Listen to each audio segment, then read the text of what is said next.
Welcome back to Behind the Caution Tape. I'm your host, CrashLit, and I am super excited to be joined by one of USC football's biggest fans, Roy Nwaisser. You may all know him as the USC Psycho, the man who has attended over 400 straight USC football games. Roy, how are you today? I'm doing great. How you doing? I'm great. And just to start off this interview, what's the current exact count right now? How many straight games has it been? God, I don't know. It's somewhere around 405, but I don't usually keep that close account of it. But it's around 405. Okay, because my next question I was going to ask was going to be, do you know like what your win-loss record is? But I'm guessing you probably don't know that. I don't, but people over time have like calculated that, and it used to be a lot better than it is now. I'm sure, but I don't have I don't keep any stats or anything like that. No, it's hard enough to just make it to the games, let alone document everything that way. Fair enough. And I want to go back to the beginning when you talked about kind of the first time you picked USC was when you were a kid at Thanksgiving when your buddy picked UCLA. Was that kind of that moment then when you knew you wanted to go to USC, or kind of what was that process like when you're like, okay, I want to go to SC? No, that I was just a kid, didn't really know anything about college football, and it was a family friend that we used to butt heads and not really get along very much. And it was Thanksgiving right before the USC UCLA game, and so people were asking, who are you rooting for? And he picked UCLA, and I picked USC. So that was kind of like the first time I had an allegiance to USC, but I didn't really care about it that much at the time, other than I just wanted to root for the other team that he was rooting for. Fair enough. And you obviously got there, and you've talked about how the streak didn't really start until your senior year of high school. How many USC games would you say you were averaging a year, your first 3 years of college?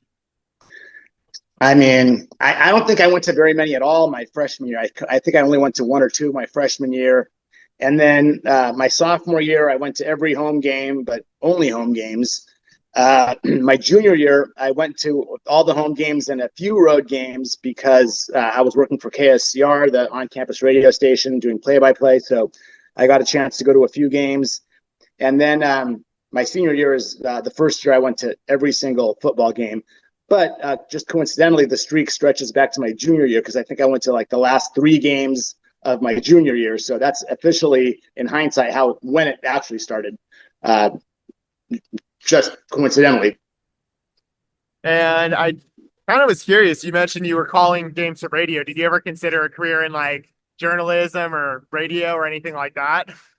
I would have loved to have been a sports photographer. That was my passion, and I love doing that more than doing like the radio stuff. But it's a tough road. Like anything in media, you kind of got to go to Wichita or something like that, and then work your way up. And it was I wasn't down for that kind of grind. And who knows if I ever would have ended up getting anywhere beyond Wichita. Fair enough. I'm kind of going through that grind right now. I mean, especially doing this podcast. I mean, it's been a lot of fun, but it's been a grind. Yeah. And going back to you now, just you talked, obviously, your streak really started your senior year. That's when you kind of decided, all right, I'm doing every game. Just what made you just decide, like, I'm doing every game?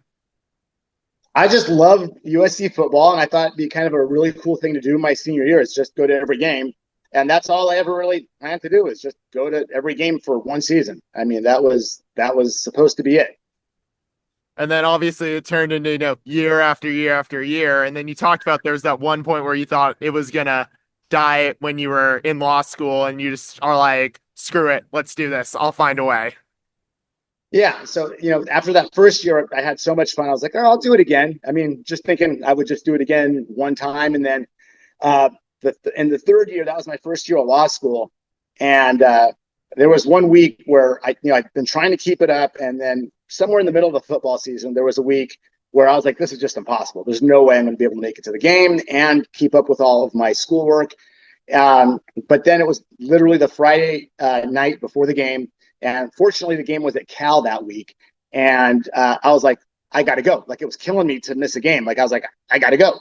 And so I called up a buddy of mine in law school who ironically went to UCLA for undergrad. And I was like, he was the only person I could think of that'd be crazy enough to like drive up in the morning to go to Cal to watch a football game.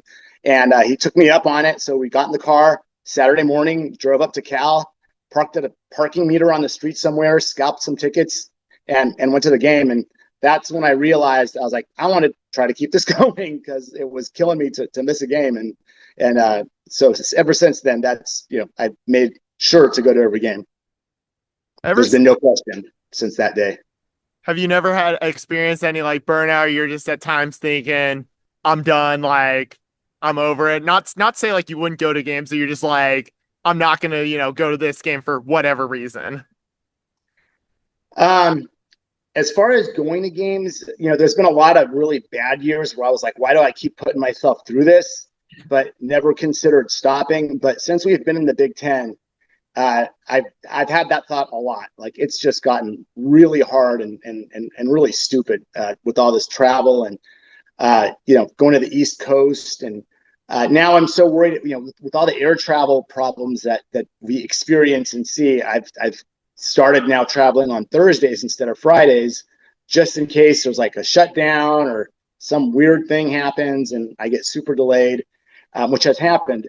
And so it's just, it's gotten really challenging with the Big Ten. So yeah, I'm not sure how much longer I can keep it going, but at the same time, I don't have plans to stop, but I can see myself getting to a point where it's just too difficult, and unfortunately. Mm-hmm. And how do you manage just the logistics of just, you talked about it, like just booking flights, hotels, you mentioned now leaving a day earlier, with Big Ten travel. Obviously, that wasn't the case, when SC was in the Pac-12 for all those years, but just also just not only that, but also, the other important events in your life. Like one thing I've read about you was how do you get your best friend to bump his wedding up a day to ensure you'd be able to make it to a game? Yeah, it's hard, but it's not hard. Anybody that wants to go to a USC football game on the road can do it. You just got to make the reservations and plan it right. But when you got to do it 5, 6, 7 times a year, unless you're super on top of it, it's hard. Like right now, we're going to Notre Dame in a week, and I still haven't booked my travel. So it's going to cost an arm and a leg because I procrastinated for so long. And I feel like the longer I do this, like the lazier I get about it. So I'd be saving a lot more money if I was more on the ball. But I've just been, just super busy in life and haven't, had trouble making the time to book everything early like I used to. But it's, you just do it. How do I do it? I just, decide to do it and do it. But there's probably better ways than than the way I do sometimes. You're also well known for hosting your Psychogate tailgate. So how did that start? And what's it been like to see it just grow into what it is today, where you have like 20, 30 something people there at one time? Oh God, sometimes it's even a lot more than that. That just kind of grew organically. I mean, I was just tailgating on campus. That's where it started. And when I started getting on social media, I just kind of rolled out the welcome mat and I was like, well, anybody who wants to come hang out at my tailgate can come join my tailgate. And there were times where it just got too crazy when it was on campus. It really was, way too many people. We had a ton of gear. We had like a USC bar there and all this stuff. And then COVID is the reason I stopped tailgating on campus because we couldn't. So then I moved to the South Line by the Coliseum. And it was just a lot easier to tailgate there because you could tailgate right at your car, which you can't do on campus. So I kind of got addicted to the ease of that, where, just load stuff out of your truck, set them up, and then load it right back in afterwards. I didn't have to lug stuff halfway across campus. So it just kind of grew organically. It's not as big now as it used to be when it was on campus, which isn't a terrible thing, but we still get, a lot of people, and we get a lot of visiting fans. I always welcome opposing fans to come because a lot of times I know, as somebody who travels a lot, you don't always have a tailgate to go to, or you don't know anybody that's there. So I always welcome opposing fans so that when they come to USC, they're always having a good time. What's the most interesting conversation you've had with a visiting fan about just USC, their team, just whatever, like regarding like college football? I mean, nothing that I can think of really stands out. But I know lately, like there's just been a lot of, especially with when the Big Ten schools come, no one's happy about it. And so we all like complain and moan and groan about all the travel and how silly this is. So that's a frequent topic lately. Then how has it been for you building off that, just with, just all the changes, not just football, but just college sports in general, with the introduction of, the transfer portal, NIL, now revenue sharing? Just what's that been like, just kind of just adapting to this new world of college sports? Well, I mean, there's not, other than like the travel situation, there's not much for me to adapt to, but I don't like it. And I don't know anybody else that really likes it. Every time I talk to a real college football fan, people feel like it's a different game. It's a different sport. People aren't, players aren't here for the love of the school. In most cases, players aren't sticking around for 4 years. They're being, poached left and right by NIL money. The transfer portal makes it super easy. There's nobody's locked in anywhere. And so, from year to year, you don't even know who's going to be on the team. It used to be freshmen would come in and they'd be there for 4 years, and you get to know them and follow them, and they'd have a relationship with the school, and none of that really exists anymore. Not in a significant way. I think some of the maybe walk-ons are probably more passionate about USC because they're going to be here for 4 years than somebody that's kind of what I'd call a hired gun that's just here for 1 year and gone. I think college football is kind of losing its soul and losing what made it really special and made it different. And it's probably true for all college sports. So that's kind of a downer. And hopefully it's just a matter of having overcorrected and we can swing back and find somewhere in the middle that makes more sense between where we were and where we're at. Gotcha. And I know you mentioned, obviously, travel hasn't been obviously as great with USC now in the Big Ten, but what have just been your experiences just, tailgating, going to new stadiums in the Big Ten compared to the Pac-12? Like, what are the fans like there? That sort of thing. Yeah, I mean, to be honest, I haven't really had any terrible experiences with any of the fans at the Big Ten schools that we've been to. And quite a few of them I've already been to once in the past. I've been to Illinois before. I've been to Ohio State. I've been to Penn State. I've been to a lot of these places once before because it just so happened we had a non-conference game there. So but it's been cool to go to some of the places that I've never been before. Like getting to go to Michigan, that was a bucket list place for me, and it was really cool to get to go there. I doubt I ever would have gone to a game there if we hadn't joined the Big Ten. So that was cool. But, in 20 years, after I've been there 5 or 6 times, is it going to be so cool? It's probably not. I'd probably trade them for Cal since it's a shorter trip. But that has been kind of cool, is to get to new places and see new stadiums and get to know different fan bases. So that's been cool. I want to now ask you about what it was like to be a witness to see USC win the national championships in 2003 and 2004. What was the environment around those games, and then see USC get the dub and hoist the hardware? Oh my God, it was amazing. I mean, prior to Pete Carroll coming, you just hear about things like John McKay and the good old days and how it used to be, and you kind of just had that sense that's just never going to happen again, right? Because it's been so long, and then, Pete Carroll came, and, nobody really wanted Pete Carroll when he got here. He was we settled for Pete Carroll. And then we just kind of took off like a rocket. And it was really amazing. I mean, to get to experience that, and having, gone through a period where USC was really bad, you just really kind of cherish those moments. And at the time, some of the younger fans, even I was young, but even people that were even younger than me, they would stop going to I remember there was a Rose Bowl we played. I don't remember who the heck we were playing, but people were like, oh, it's only the Rose Bowl. It's not the national championship. I don't want to go to the Rose Bowl. People were at that level of I don't know what the word is, but they were so spoiled by such great runs that the Rose Bowl seemed like, a consolation prize. And I was like, you guys have no idea. It's not going to be like this forever, because people thought, it's going to be like this forever, because after 3, 4, 5 years of dominating, you kind of think it's going to go on forever. And some of those people now tell me they regret not going to those games because they thought it was always going to be like that. And now I would tell fans that are just kind of starting to follow USC that are new to it, I would tell them, eventually we'll get back there at some point. We'll have some coach that can get us back to that level, but I don't know when. I mean, just It's inevitable you're though. It's not. We're you're not. We're not Stanford where it may never happen. We're USC. It'll eventually happen again. I mean, hearing you just talk about, the good old days, as in like, 2003, 2004, that era, like that's starting to sound like, damn, like what you all are saying to me now, like at tailgates and stuff, as I'm meeting, fans like you and also, fans older than you who've just, been around and like, witnessed that dynasty and, are now like, when are we getting back? Yeah, I'm sure. Like now the Pete Carroll days are considered the good old days, right? I mean, that's been 20 years now, which is kind of hard to believe.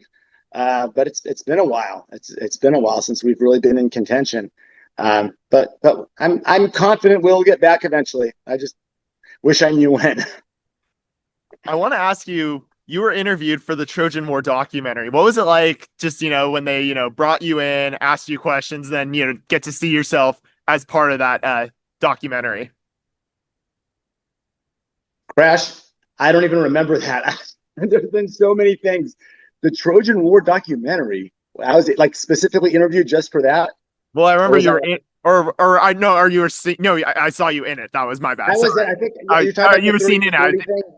I think I got confused because you told me one time that they like you got to go to like the screening or something like that. I Oh, think. you're talking about the ESPN thing, right? The 30 for 30. Yes. Yeah. Okay. Yeah. I wasn't interviewed in that. I was just surprised to see my like a clip of me pop in that. That was totally unexpected. I had no idea, but I got to go to the screening and there I was. It was kind of cool to be included in that.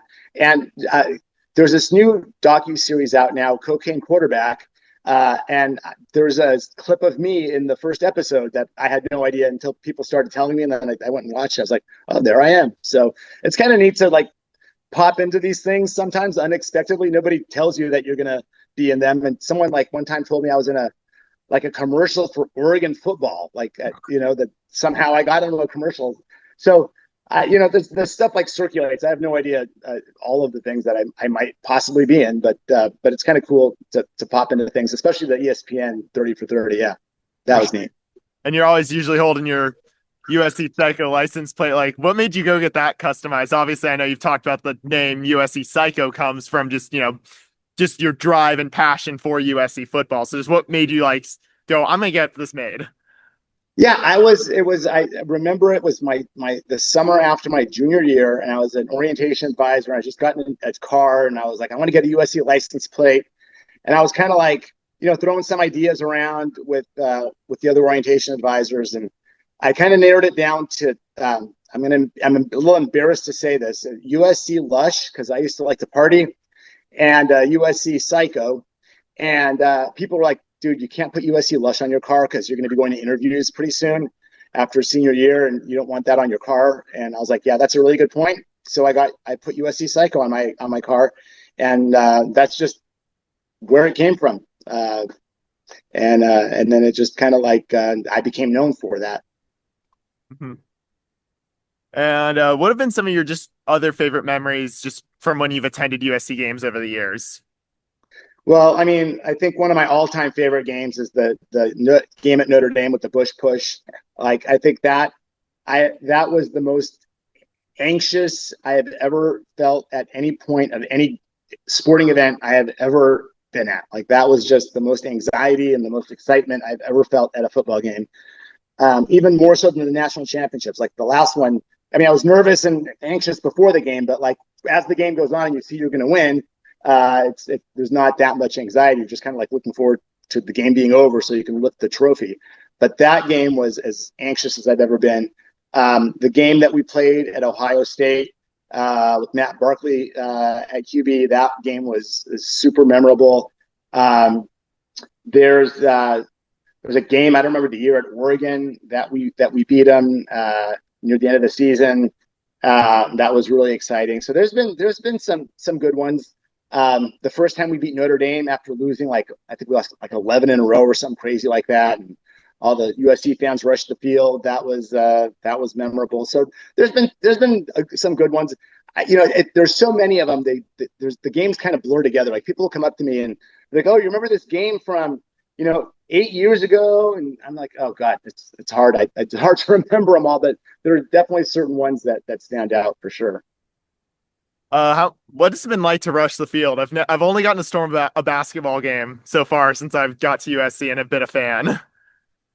Um, it's pretty cool. I mean, it's we don't do it very often at USC, and I don't think we should. I think that's something that crappy schools do when they beat a good school and they get all excited. But I think we should always expect to win, even when it's a good team. But there's times where you just it's such a big victory that you lose your mind, and it happens, and so it's kind of neat. It's neat. But I've been on the field before. Like I used to shoot football games, and so for me, it wasn't like just cool to be on the field, because I think for a lot of people they've never been on the football field before, and that's kind of part of the excitement. But I would just tell USC fans, let's not make a habit of that.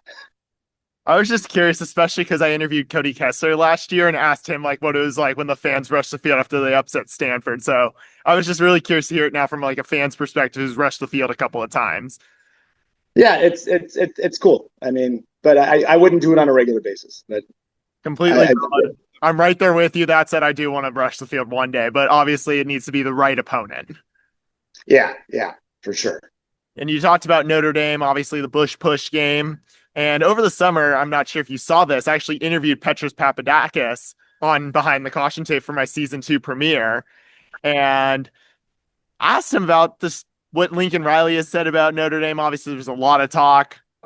Yeah. So, I mean, the game meant everything to me. And my dad had like a 15 tackle game or something against Notre Dame and was on their all opponents team, which they used to have. Yeah, I was like, to me, it was the most special game we played in. I know my teammates felt the same way. If you've ever been to South Bend and been in the tunnel there and run out with the USC uniform on, I mean, that's why you signed with USC. And to me, that's why guys would go to Notre Dame for the opposite. And, to take that away from or even to threaten to take that away from a generation of USC football players, to me, it's like, why even wear the uniform then? I want to ask, what does the Notre Dame rivalry mean to you? It's big. I mean, it's an important rivalry. I think it should never end. It's really frustrating to hear that it might end. But I think, USC and Notre Dame, a lot of times kind of, beating each other it marks how good we are, right? It's something you can it's a notch on your belt, and it's important. And I want it to keep going because that's the one rivalry where we're way behind. And I want to play for enough years that we have a winning record against them. I don't want to end this with a losing record. Fair enough. Yeah, I still need to make it to South Bend. Maybe trying to see if I can make it work in a couple weeks. I'll keep you posted on that for sure. But definitely was curious to hear what you had to say about it, just considering, everything that Petros told me and just especially everything going on with just all this recent news about it. I think it's obviously, would be really sad if it went away. Yeah, these schools really got to figure it out. And I was pretty annoyed initially when I thought that it might end because of USC. But it sounds like, USC has made a reasonable offer to Notre Dame, and the ball's in their court. And I think Notre Dame needs to step up and compromise and make sure this thing keeps going, because I think USC's proposal is fair, and not wanting to have to make this trip in October in the middle of like the hardest grind of our season every year is reasonable. So hopefully there will be a compromise and they can renew the rivalry. Mm-hmm. And then obviously, you were at Illinois last week when the USC lost to the Illini. So what do you think the key is for you to, bounce back and get a win next weekend against Michigan? I think that's that's going to be a tough thing to do. The way we played is that game, we finally got some competition, and kind of old habits die hard, right? Like we had a lead in the fourth quarter. We only had to protect it for not even 2 minutes, and we couldn't do it. And so, you can blame clock management, you can blame the defense, whatever you want to blame. But Michigan is orders of magnitude better than Illinois, and it's going to be a tough game. So I don't know. I hope we can bounce back, but I wouldn't be surprised if this isn't the game that we do. And then obviously building off that, like, what do you think USC needs to do to be successful to, have a shot at being in contention to make the college football playoff this season? Well, I mean, it's hard to say. I mean, I think there's definitely the defense needs to tighten up. It's been, a bit of a train wreck, and I think penalties. I mean, those are unexcusable when you have this many penalties in a game. Those aren't mistakes you make playing the game. Those are just mental mistakes. This is, there shouldn't be that many. And I think we're leading like the nation, and we're among the worst teams in penalties and among the worst teams in big play defense. And that's not a good recipe. So for sure, we got to start with those two things if we want to have any shot at trying to get into the playoff. Absolutely. And then while obviously football is your first love at USC, have you gotten into any other sports at all over the years? I know I've seen you at a couple of basketball games. Have you ever found yourself going to any other USC sporting events? Yeah, I love USC basketball, men's hoops, and especially women's hoops lately. That's been a fun time.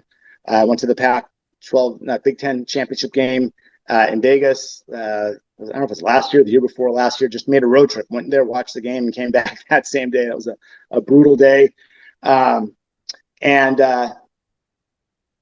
hockey. Whenever I get a chance to watch USC's hockey team, I know they're not like an official team, but I'm a huge hockey fan, and it's really cool to get to go watch USC hockey. Sometimes they play at Crypto. They'll play like a USC UCLA hockey game after the Kings game. So if I'm there, I'm always, I'll wear my USC hockey jersey to the game and stay for the post game game. But I don't get to a lot of others. I'm not, there's traffic. It's hard to get to games. But I've had season tickets for both men's and women's basketball in the past. So I like both. Fair enough. And I was definitely interested to hear you say hockey. And I mean, makes sense. I mean, they probably are, of all the club teams on campus, they probably are the most well known. I mean, obviously, like you see them occasionally selling their jerseys outside campus and things like that. So it's definitely kind of cool to hear you say that and kind of give them a bit of a spotlight. Yeah, I love them, and some of the players, they come to the tailgate every week, and they're cool people. Love to hang out with them. They actually gifted me a hockey jersey this year, which was super cool. So I have a new hockey USC hockey jersey to replace my old one. So I shout out and thank you to them for that. That was very cool. But yeah, I love hockey, and the guys that I've met that have come to the tailgate are super cool too. Gotcha. And then my final question for you, Roy, what are you most excited for USC football heading into the second half of the season? Well, I'm looking forward to the Notre Dame game for sure. I'm looking forward to hosting Michigan at home and tailgating with those people. And I'm cautiously optimistic that we can right the ship. I'm always my philosophy is always hope for the best, prepare for the worst, especially when it comes to USC football. I think that philosophy has served me well. And so I'll just continue to be optimistic and hope for the best, prepare for the worst, but I'm going to be there for it every minute. All right. Roy Nwaisser, thank you so much for joining me on Behind the Caution Tape. It's really cool to have you on the show, especially just how many straight games you've been to. It's over 400 now, as you told me. So just thank you again. Absolutely. Thanks, Crash. And that's going to do it for us here on Behind the Caution Tape. Big thank you to Roy Nwaisser. Be sure to follow him on X at USC Psycho to see more about what he's up to and where you can find him at all games. If you want to find out more about his tailgates, go to psychogate.com. Thanks again to Roy. Fight on. Right on.